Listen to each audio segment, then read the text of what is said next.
Chapter की starting में हमें बताया जाता है कि लैंड ऑफ इवोल्यूशन में मार्शल आर्टिस्ट ही ऐसा इंसान है जो सबसे ज़्यादा रेस्पेक्टेड पर्सन होता है और वो लोग हवा में उड़ने और जादुई चीज़ें करने में भी सक्षम होते हैं। और इस दुनिया में हजारों मार्शल आर्टिस्ट स्कूल हैं। ताकत और शक्ति के मामले में ब्लू क्लाउड स्कूल भी एक सबसे फेमस स्कूल है जिसमें 10,000 बच्चे पढ़ते हैं। और हमें बताया जाता है कि ब्लू क्लाउड स्कूल में एक बहुत बड़ा इवेंट होने वाला है और एक आदमी मजदूरों को कहता है कि हमारी लेडी की शादी आधे महीने में और अगर कुछ भी गलती हुई तो सारी जिम्मेदारी तुम्हारी होगी। और दो आदमी बात करते हुए जा रहे होते हैं कि अगर ये शादी हो गई तो ब्लू क्लाउड स्कूल की जो ताकत और शक्ति है वो हजारों गुना बढ़ जाएगी। और कहते हैं कि आधे महीने पहले क्वीन फैमिली सबसे ज्यादा ताकतवर थी पर लिन फैमिली ने उसे पूरी तरह खत्म कर दिया और वही सबसे ज्यादा अच्छी है। और दोनों चौंकते हुए कहते हैं वो कौन है और कहते हैं क्या हम जो सोच रहे हैं ये वही है। दोनों में से कोई लड़का आ रहा होता है और यही हमारी इस कहानी का मेन हीरो है। और आदमी कहता है ये तो रोनाल्ड क्वीन है, क्वीन फैमिली का हेड। और कहता है कि ये यहाँ क्या लेने आया है। अब क्वीन कहता है कि आज मैं यहाँ स्वॉर्ड ऑफ बर्न लेने आया हूँ वापिस। तभी गार्ड उसे रोकते हुए कहता है तुम पागल आदमी, तुम अब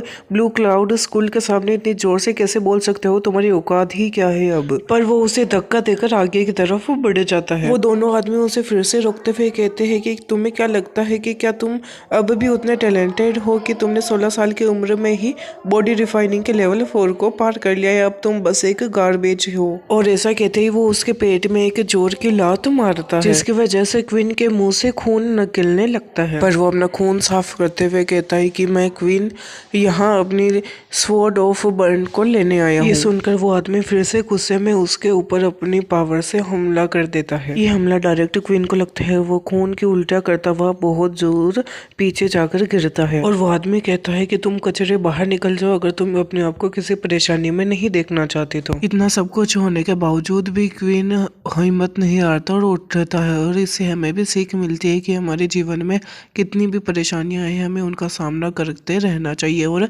हिम्मत से काम लेना चाहिए। और क्वीन कहता है कि जब तक मुझे मेरी स्वॉर्ड ऑफ बर्न नहीं मिलेगी मैं यहाँ से नहीं जाऊंगा। ये सुनकर एक आदमी फिर से उसके ऊपर हमला करने की कोशिश करता है। तभी कोई कहता है क्वीन मैं यहाँ हूँ। पर तभी वहाँ एक लड़की आती है और उससे कहती है कि तुम ये क्या कर रहे हो मेरे सामने। और हमें पता चलता है ये वही लेडी है जिसकी शादी होने वाली है।